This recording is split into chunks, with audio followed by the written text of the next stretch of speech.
tema que me foi passado, aliás, agradeço a oportunidade mais uma vez esta casa de aqui estar.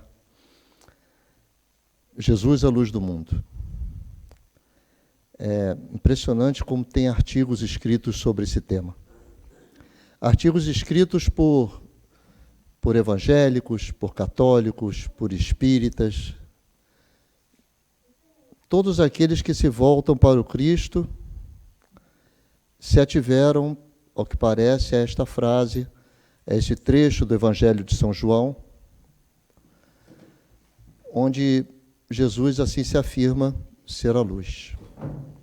Em verdade, há na Bíblia 7 oportunidades em que Jesus usa a expressão eu sou. E vou até passar por ela mais tarde. Mas antes de entrar na análise desta frase, eu encontrei na Gênesis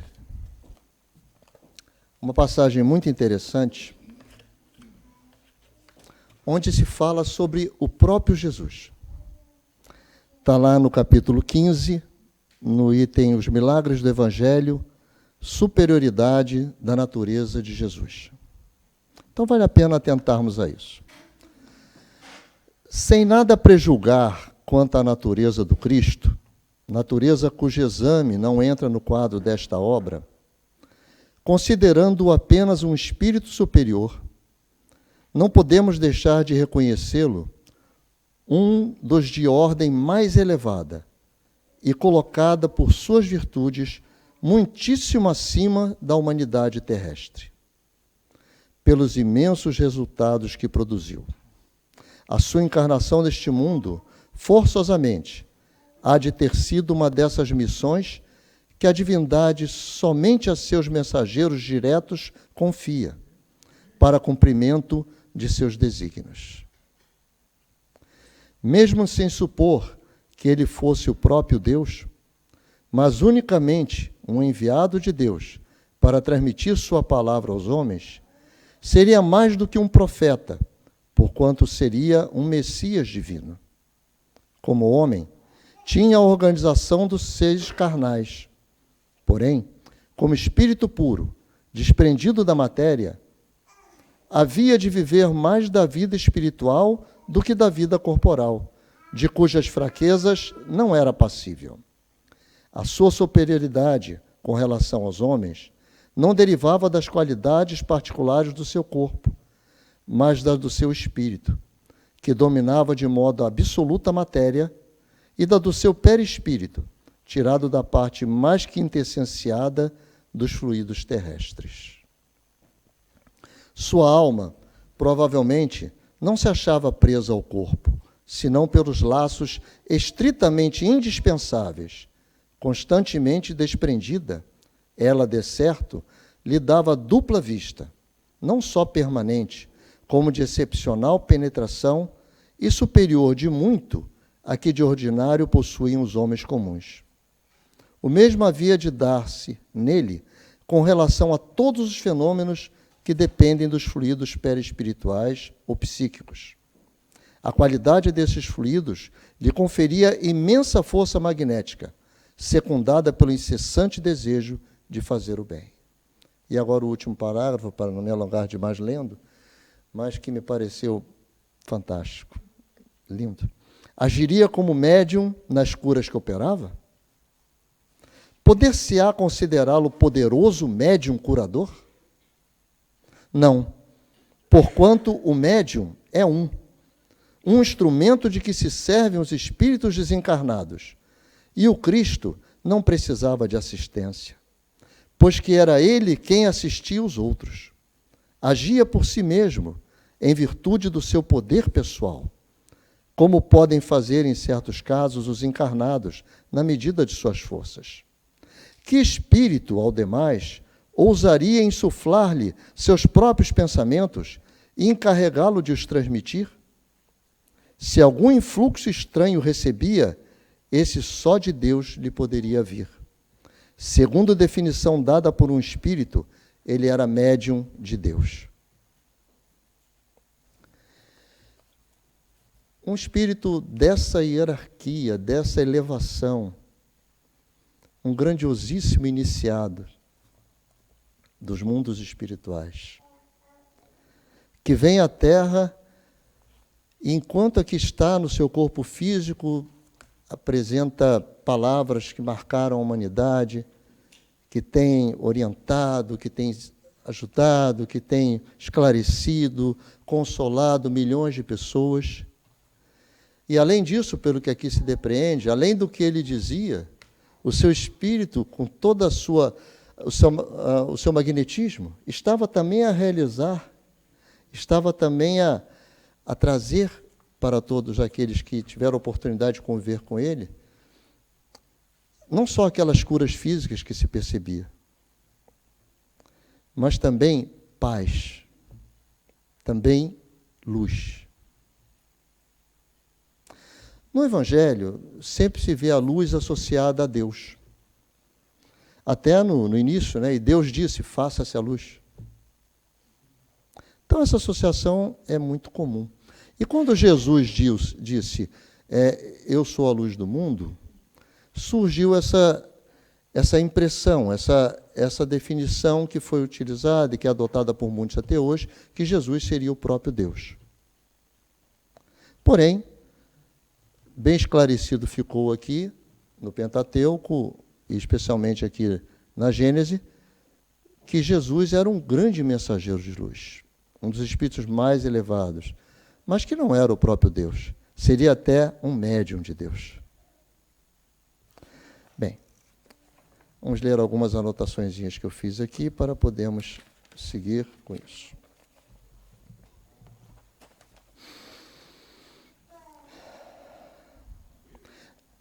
Ainda de São João, nele estava a vida, e esta era a luz dos homens. A luz brilha nas trevas, e as trevas não a derrotaram. Eu vim ao mundo como luz, para que todo aquele que crê em mim não permaneça nas trevas. Esse caminho, esse caminho que Jesus indicou, essa forma de se viver, essa forma de se pensar, de se agir, dentro daquela realidade da época, dentro daquilo que os homens podiam compreender há 2 milênios atrás, obviamente foi uma novidade, tanto que se falava da Boa Nova. Havia ainda... Será que o mestre conseguiu transmitir tudo o que desejava àqueles homens? Eu até abri aqui por acaso aqui o Evangelho, enquanto esperava começarmos a palestra, achei um trecho aqui interessante, que diz assim: Jesus, porém, conformando seu ensino com o estado dos homens de sua época, não julgou conveniente dar-lhe luz completa.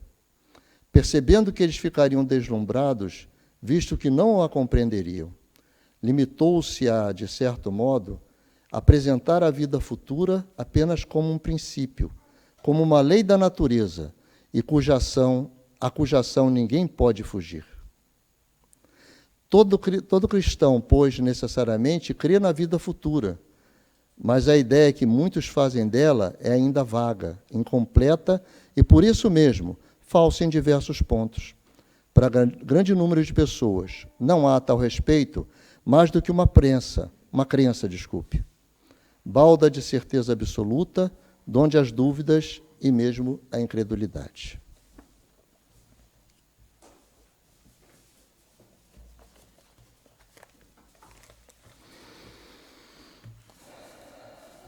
Então, vejamos aqui as vezes em que Jesus usou a expressão eu sou.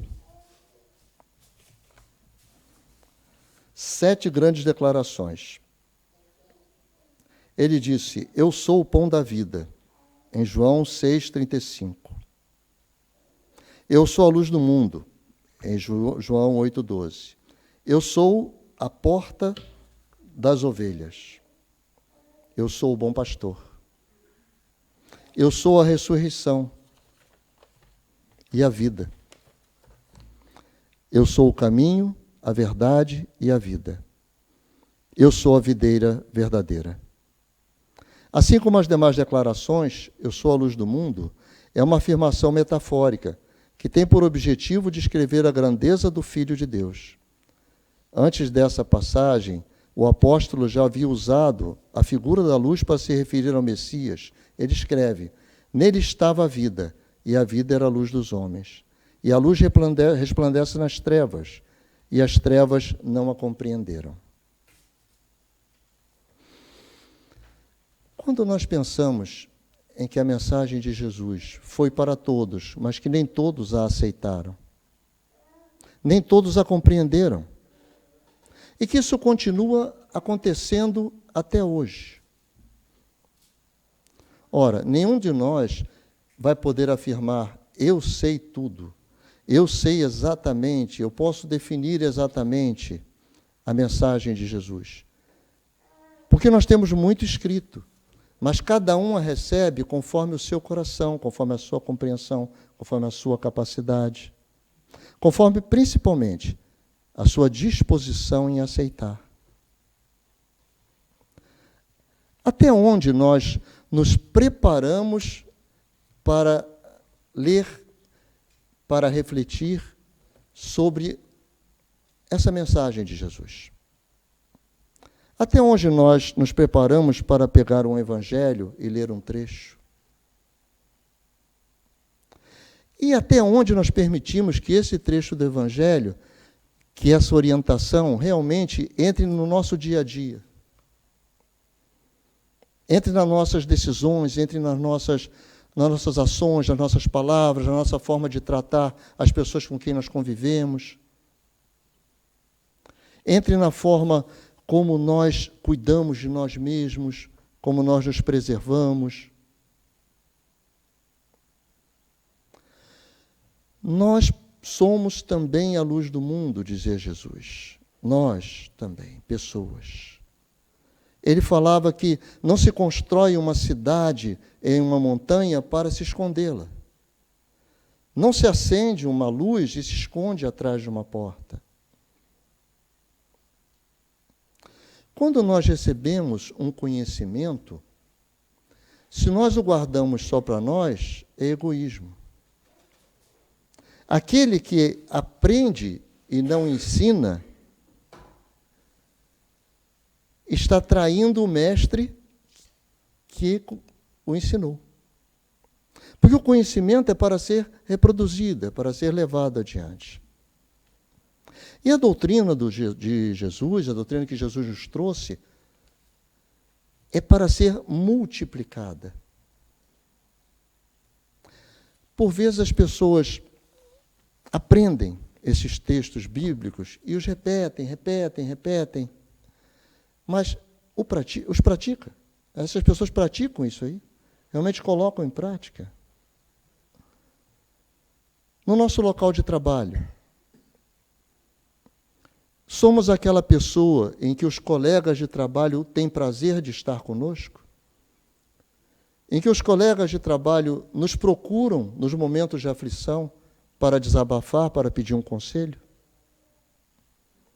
Somos aquelas pessoas que os nossos chefes, somos aqueles funcionários que os nossos chefes têm maior confiança?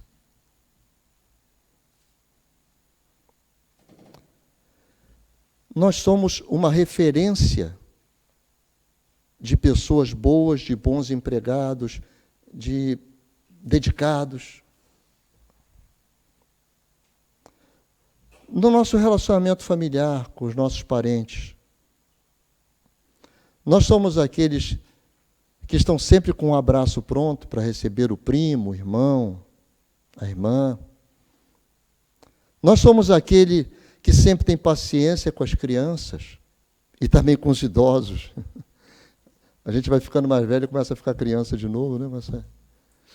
Nós somos aqueles que sempre têm paciência com as crianças, que sempre sabem compreender que a dor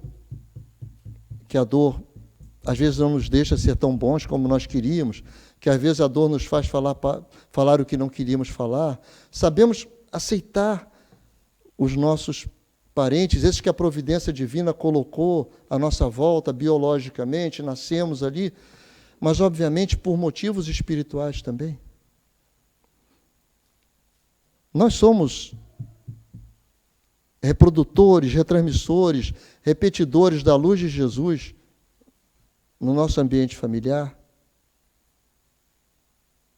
Esses dias um amigo me disse assim, olha, eu não sei porque que eu nasci naquela família. Eu não faço parte daquilo ali, eu não me sinto parte daquela família. Quanto mais distância possível mantiver da minha família, melhor. E eu fiquei pensando assim, puxa, se ele realmente acha que a sua família está muito atrasada, né? Ainda está muito ignorante, vamos dizer assim, será que não foi por isso justamente que Deus o colocou naquela família? Se ele acha que os seus parentes estão na escuridão, será que ele não foi colocado ali para ser a luz? E o que ele faz? Ele vai procurar o convívio dos amigos que pensam como ele, vamos dizer assim, para trocarem luzes, e ainda diz para a espiritualidade, olha, vocês erraram, viu? Ainda fala para Deus, Deus, você errou. Como se nós pudéssemos acreditar realmente nisso, que Deus erra.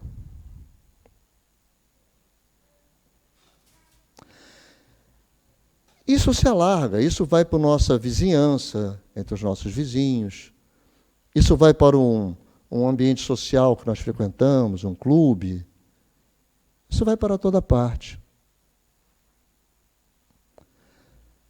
Se Jesus ficou aqui na Terra por 33 anos, um pouco mais, um pouco menos, volta e meia eu vejo algum artigo dizendo, até o próprio Divaldo Pereira Franco, num áudio que eu estava ouvindo esses dias, sobre esse tema, A Luz do Mundo, fala que, na verdade, Jesus teria nascido mais ali entre março, abril, e não em dezembro, mas que havia uma festa pagã, que a igreja tinha interesse em sobrepor naquele período ali do final do ano. Então, se associou o nascimento de Jesus àquela data. Então, pelo tempo que ele ficou aqui na Terra, evidentemente que a mensagem, que tudo aquilo que ele fez não era para só durar aqueles 30 e poucos anos, né? Tanto que está aqui até hoje. Mas a minha pergunta é, o que nós vamos fazer para que essa mensagem continue? Qual é a nossa colaboração com Jesus? O que nós vamos fazer com isso, com esses ensinamentos?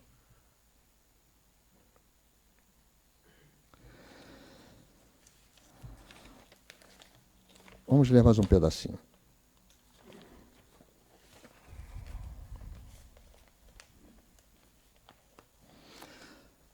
Jesus também disse que somos a luz do mundo.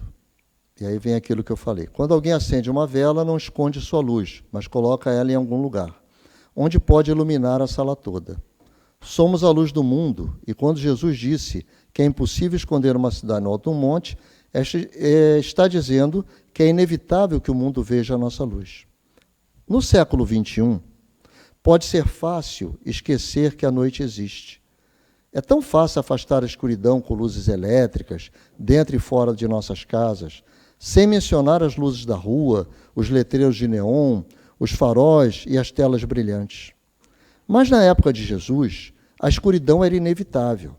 Quando o sol se punha, o máximo que alguém tinha era uma fogueira ou uma lamparina a óleo. Ladrões e, acreditava-se, espíritos malignos, fantasmas, eram fontes constantes de medo. A escuridão era um lembrete da incerteza da vida e da pequenez dos humanos diante do mal. Foi para este mundo, ansiando por luz, que Jesus veio.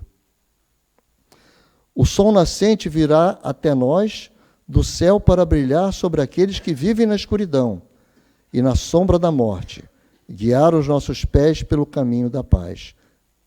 Evangelho de São Lucas. Quando Jesus começou o seu ministério, ele é retratado como a luz tão esperada por Mateus. No princípio era o Verbo. Inclusive, eu recomendo aos senhores sobre esse trecho aqui, sobre o Verbo divino, que é um excelente vídeo da Haroldo Dutra, sobre justamente Jesus, a luz do mundo, onde ele faz uma explanação maravilhosa sobre isso. No princípio era o Verbo, e o Verbo estava com Deus, e o Verbo era Deus. Ele estava no princípio com Deus. Todas as coisas foram feitas por meio dele, e sem ele nada do que foi feito se fez. Nele era a vida, e a vida era a luz dos homens. A luz resplandece nas trevas, e as trevas não a venceram. Houve um homem enviado de Deus, cujo nome era João. Ele veio como testemunha, para dar testemunho de a luz, para que todos crescem por meio dele. Ele não era a luz, mas veio para dar testemunho da luz. A verdadeira luz que ilumina a todos estava vindo ao mundo. Bem, então, como ser a luz do mundo? Segundo Jesus, pressupõe que você faça boas obras. Ser luz no mundo significa que nossas vidas devem iluminar todos à nossa volta. Precisamos deixar que ela brilhe em tudo que fazemos. Mas não necessariamente nos apresentando como aqueles que são os mensageiros, que são os praticantes da luz.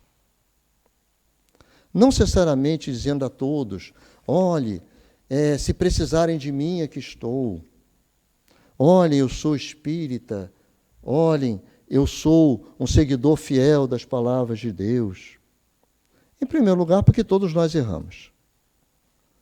E quando nós nos apresentamos com toda essa imponência, geramos logo uma expectativa, né? Começam logo a nos vigiar mais atentamente, e se a hora a gente der uma topada, deixar cair alguma coisa no pé, não pode nem fazer cara feia. Senão todo mundo, tá vendo? Ele disse que era, né, um grande mensageiro, mas e aí já está querendo até dizer o que não deve. Então, não. Mas através das nossas ações, através do nosso comportamento, que vai, obviamente, nos mostrar diferentes. E aí não vem vaidade. Aí vem a necessidade do espírito de evoluir, o interesse em evoluir. Porque a bondade é uma característica dos espíritos evoluídos. E se nós, então, queremos evoluir, devemos procurar ser bons. A reforma íntima, que tanto nos é recomendada pelos nossos mentores, é a bondade. É fazer tudo certo, ou o máximo que pudermos. Das coisas mais simples do dia a dia. Eu conheci um senhor que me contou uma passagem muito interessante lá na Comunhão Espírita de Brasília. Ele trabalhava em um centro lá no Rio de Janeiro, onde havia um senhor bem idoso que morava sozinho e que sempre reclamava muito da solidão. E um determinado dia, esse senhor, ao sair do centro, já tarde da noite, se viu cercado por alguns assaltantes. E quando esses assaltantes se aproximaram dele, começaram a hostilizá-lo, ele falou para os assaltantes, que Jesus ilumine vocês. Olha, eu não tenho nada para dar para vocês aqui de material, mas eu vou rezar por vocês. Eu vou pedir a Deus por vocês, para suas famílias. E começou a falar. E começou a falar, e começou a falar, e começou a falar, e os assaltantes ouvindo. E chegou uma hora que eles simplesmente se afastaram, foram embora. E ele chegou depois no centro e contou essa história e disse, eu não sou solitário. Eu não estava sozinho. Naquele momento eu percebi que eu nunca fui solitário na minha vida. Que Jesus estava comigo. Porque quando eu mais precisei, foi só Ele que me veio à mente. É como se não houvesse mais ninguém em que eu pudesse pensar. E quando eu senti que Jesus estava comigo, a mensagem dele me veio naturalmente. As minhas palavras eram as palavras dele, é como se eu estivesse recitando o Evangelho. E aconteceu. Bem.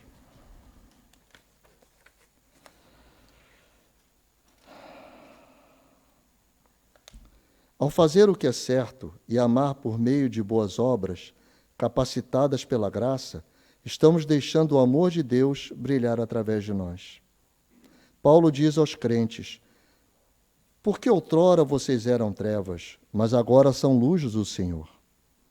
Andem como filhos da luz, porque o fruto da luz se acha em tudo o que é bom. Jesus é verdadeiro, e procurem discernir o que agrada ao Senhor. Na carta aos Efésios, em 5, 8, 9. João descreve andar na luz como verdadeiramente amar os outros. Quem diz que está na luz e odeia seu irmão, ainda está nas trevas. E na FEBNet, no site da Federação Espírita Brasileira, encontramos o seguinte: vós sois a luz do mundo. Essa alternativa evidencia a proposta educacional. A própria evolução dos seres é um caminho que vai das trevas para a luz. Assim, resplandeça a vossa luz diante dos homens, para que vejam as vossas boas obras. O vocábulo resplandeça possui significativa carga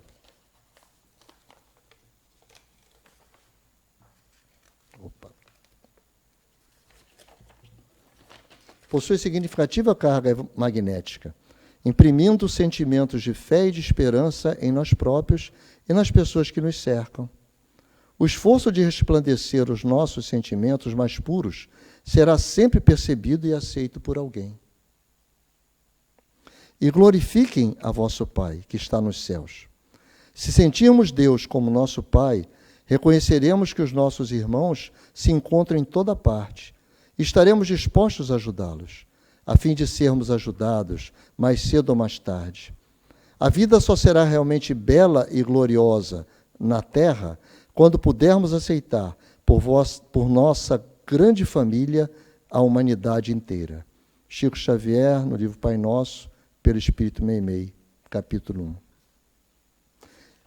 E a conclusão sobre o que Jesus quer dizer com eu sou a luz do mundo. Embora possamos não sentir o mesmo desespero por luz física nos dias modernos, iluminados por eletricidade, como as pessoas dos dias de Jesus, sentimos um profundo anseio por luz espiritual. Jesus é a luz do mundo. A luz elimina a escuridão, torna tudo visível e nos permite ver o caminho. Jesus ilumina nossos corações, nos revela o errado e certo e nos mostra o caminho para Deus. Nós também podemos ser luz para o mundo. Somos filhos de Deus. Por isso vivemos na luz e podemos mostrar a luz a outras pessoas que ainda estão na escuridão, pelo ódio, pelo vício, pela ganância. Quem anda com Deus, anda na luz do mundo. Existem espíritos mais adiantados, outros mais atrasados, entre nós, encarnados. Existem pessoas que percebemos que ainda estão cheias de ódio no coração, cheias de mágoa, de revolta, que recusam tudo que é bom. Entretanto, às vezes Deus nos dá a feliz oportunidade de encontrarmos pessoas que só falam em amor, que só praticam a caridade, que já estão, parece que já estão assim, pertinho de partir para um mundo mais evoluído, né? Já estão cumprindo as suas passagens por aqui. Não podemos nos esquecer que a estrada, essa longa estrada da evolução, seja onde for que nós estejamos agora, nós já estivemos lá atrás. Que tudo aquilo que nos causa horror hoje, que nós já não acreditamos mais, como é que alguém pode fazer isso, meu Deus, como é que alguém pode matar, como é que alguém pode fazer acontecer? Em vidas passadas, pode já ter sido a nossa realidade. O que nos resta fazer nessa convivência entre pessoas que às vezes são tão agressivas, entre tantas pessoas que não pensam como nós? Em primeiro lugar, como aqui foi dito, o amor. A compreensão, a aceitação das pessoas como elas são. E aí é que vem a questão principal que me pareceu, foi a mensagem que eu tirei daqui, em procurar orientar, procurar ajudar, não se calar. Procurar ser uma ferramenta útil, procurar ser um agente, procurar ser alguém que faz algo. Procurar retransmitir essa luz de Jesus àqueles que estão na escuridão. Não se contente, não se satisfaça apenas em não estar sentindo dor ante a dor alheia. Deixe-se emocionar com a dor alheia. Permita-se incomodar-se com isso. Procure levar a luz, procure ser instrumento da luz, procure ajudar. E que o divino e amado Mestre Jesus os recompense pela oportunidade que me deram nessa noite. Muito obrigado.